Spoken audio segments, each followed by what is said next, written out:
السلام علیکم۔ آج کی ویڈیو میں آپ کے ساتھ 6 ایسے طریقے ڈسکس کروں گی جس کی وجہ سے بچے جو ہیں خود بخود پڑھنے کے لیے بیٹھیں گے، آپ کو نہ تو مارنا پڑے گا اور نہ ہی ڈانٹنا۔ سب سے پہلی بات یہ ہے کہ جب بچہ کھیل رہا ہو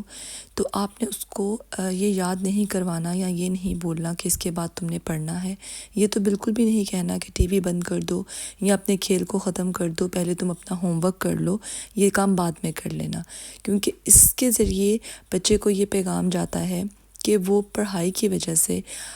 کھیل نہیں سکتا یا اپنا کوئی بھی پسندیدہ کام نہیں کر سکتا۔ آپ کے ذہن میں اس کی ٹائمنگ ہو بھی پڑھائی کی کہ 15 منٹ بعد، 20 منٹ بعد یا آدھے گھنٹے کے بعد اس کا پڑھائی کا وقت شروع ہونے والا ہے، تو آپ پھر بھی اس کو یاد نہ کروائیں، اس کو ڈسٹرب نہ کریں۔ وہ جو بھی اپنی کھیل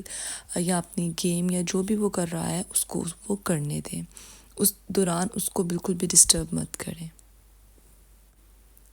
بچوں کو بچپن سے ہی لائبریری لے کر جائیں، کیونکہ ماحول کا اثر جو ہے بچوں کے ذہن پہ بہت ہوتا ہے۔ میں اپنے بچوں کو جب وہ بہت چھوٹے تھے تبھی سے ہی جو چلڈرن لائبریری ایریا ہے میں وہاں ان کو لے کے جاتی ہوں،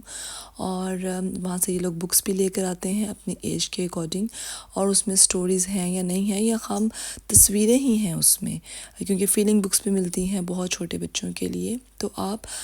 اس طریقے سے بچوں کو وہاں لے کے جائیں، وہاں سے کتابیں گھر لے کر آئیں تو بچوں کے ذہن پہ بہت اچھا اثر پڑے گا۔ آپ بچوں کے لیے ایک ٹائم ٹیبل بنائیں، بلکہ بچوں کو اس میں انوالو کریں ان کی سہولت کے مطابق، کہ ان کے پڑھنے، کھانے، سونے کا ایک وقت بنائیں، لیکن پھر اس دوران ہر وقت پڑھنے کی رٹ مت لگا کے رکھیں، کیونکہ یہ چیز بچوں کو مینٹلی اریٹیٹ کرتی ہے۔ چوتھی اہم بات یہ ہے کہ آپ اپنے موڈ کے حساب سے نہ چلیں۔ اگر آپ نے ایک ٹائم ٹیبل بنایا ہوا ہے تو پھر اپنے سب کام کاج چھوڑ کے بچوں کو پڑھانے کے لیے بیٹھیں، اور اس دوران آپ کوئی بھی موبائل وغیرہ استعمال نہ کریں، نہ ہی اپنے گھر کا کام کرنے کے لیے بار بار اٹھیں۔ یا پھر آپ کو کوئی بھی ذہنی طور پہ پریشانی ہے، کوئی سوچ ہے، تو اس کا غصہ پڑھائی کو لیتے ہوئے اپنے بچوں پہ ہرگز مت نکالیں، اور کتنی بھی مصروفیت کیوں نہیں ہے، اس چیز کے اوپر آپ قائم رہیں کہ یہ وقت پڑھائی کا ہے، کیونکہ بچے ہماری اسی چیز کو فالو کریں گے اور خود بھی اس میں دلچسپی لیں گے کہ اب یہ ہمارا پڑھائی کا وقت ہے اور ہم نے پڑھنا ہے۔ جیسے کہ میں نے آپ سے کہا کہ بچوں کو لائبریری لے کر جائیں، تو اس کی ایک بڑی وجہ یہ بھی ہے کہ بچوں کو بک ریڈنگ کا شوق آپ شروع سے ہی کوشش کریں کہ ان کے اندر پیدا ہو۔ جیسے یو کے اسکولز ہیں تو ادھر بہت زیادہ ہوم ورک نہیں دیا جاتا، لیکن بک ریڈنگ پہ بہت توجہ دی جاتی ہے۔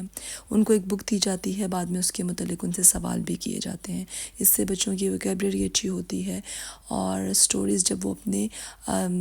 شوق کے مطابق پڑھتے ہیں تو ان کے اندر سوچنے سمجھنے کی صلاحیت بھی پیدا ہوتی ہے۔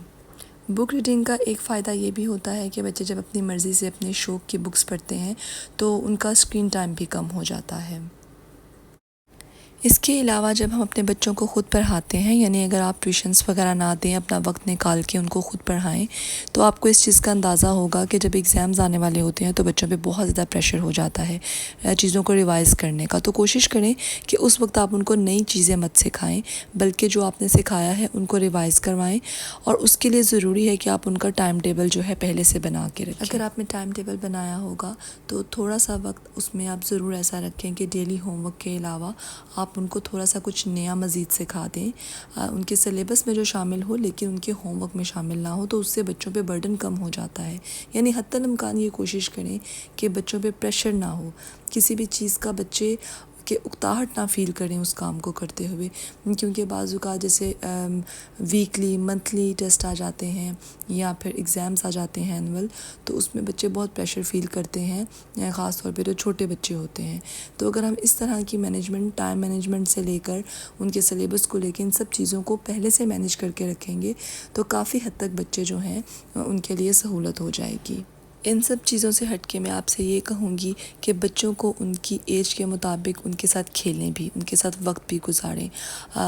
یہ ڈیپینڈ کرتا ہے بچے کی کیا ایج ہے، آپ نے اس کے ساتھ کوئی سٹوری پڑھنی ہے یا آپ نے اس کے ساتھ کوئی گیم پلے کرنی ہے، ان کی پسند کا کھانا بنا کے ان کے ساتھ کھانا ہے، کوئی مووی دیکھنی ہے، کچھ بھی ایسا جو بچوں کو خوشی دے، کیونکہ آپ بچے کی سب سے پہلے ضروری ہے کہ ہم ان کی ذہنی صحت کا خیال رکھیں۔ اس کے علاوہ بچوں کی حوصلہ افزائی کریں، وہ جتنی بھی کوشش کریں، نتیجہ تو بعد کی بات ہے، آپ ان کی کوششوں کو سراہیں، ان کی حوصلہ افزائی کریں، ان کی تعریف کریں۔